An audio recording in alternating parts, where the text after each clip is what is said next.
یہ دنیا کی جو آزمائشیں، دنیا کے غم جو ہے، یہ انسان کے لیے ایک امتحان ہوتا ہے، انسان کے لیے آزمائش ہوتا ہے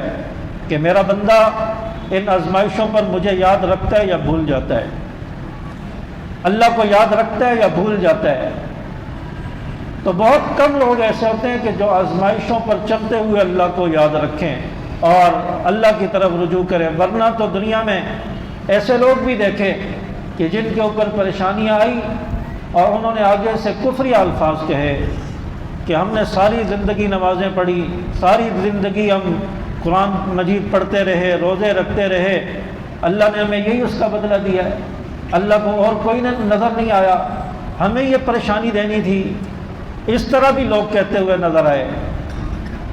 تو اس لیے ہر موقع پر اللہ کا شکر ادا کیا جائے، اور فرماتے ہیں کہ اللہ تبارک و تعالیٰ سے صبر نہیں مانگنا چاہیے۔ جس نے صبر مانگا گویا اس نے اللہ سے آزمائش مانگی ہے، اللہ سے پریشانی مانگی ہے۔ ہاں، ایک آدمی پر کوئی پریشانی آ گئی، کوئی مشکل آ گئی، کوئی غم آ گیا، اب اس کو اجازت ہے کہ وہ اللہ سے اس پریشانی پر صبر مانگے، اس آزمائش پر اللہ سے صبر مانگے، اس غم پر اللہ سے صبر کی دعا کرے۔ لیکن ایک آدمی کو کوئی پریشانی لائق نہیں ہے، وہ آسانی کے ساتھ زندگی بسر کر رہا ہے، ضروریات اس کی پوری ہو رہی ہیں، پھر بھی وہ اپنی دعاؤں میں جو ہے اللہ سے صبر کی دعا کرتا رہے۔ فرمایا کہ نہیں، ایسا نہ کیا جائے، یہ صبر کی دعا کرنے والا یہ گویا اللہ سے پریشانی مانگ رہا ہے، اللہ سے مشکل مانگ رہا ہے۔ تو اس لیے فرمایا کہ جب کوئی پریشانی آ جائے اس کے بعد اللہ سے صبر کی دعا کرو، پریشانی ابھی نہیں آئی تو صبر کی دعا بھی اللہ سے نہ مانگی جائے۔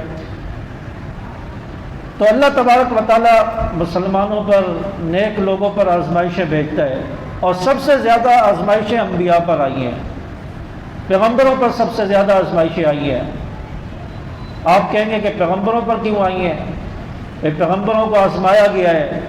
اگر پیغمبر پر آزمائش نہ آتی تو امت کو کیسے پتہ چلتا کہ آزمائش پر صبر کیسے کرنا ہے، نبی کی تعلیم کیا ہے، نبی نے صبر کر کے کیسے بتایا۔ تو اس لیے انبیاء پر سب سے زیادہ مشکلات آئی ہیں، پریشانی آئی ہیں، تو آگے امتیوں پر بھی آتی ہیں۔ اگر دین پر چلنے میں آسانیاں ہی ہوتی، پریشانیاں نہ آتی، تو انبیاء کو اللہ تبارک و تعالی ہر آزمائش سے محفوظ رکھتا، لیکن نہیں، جو اللہ کا جتنا قریب ہوتا ہے اس پر پریشانی اور آزمائش بھی زیادہ آتی ہے۔ اس لیے فرمایا کہ جب بھی پریشانی انسان پر آئے تو اس پر صبر کرتے ہوئے،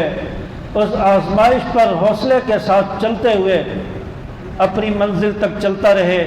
اللہ سے دعائیں مانگتا رہے، اور اللہ تبارک و تعالیٰ انشاءاللہ اس کو اس آزمائش سے نکال دیں گے اور اس کے لیے آسانیاں پیدا ہو جائیں گی۔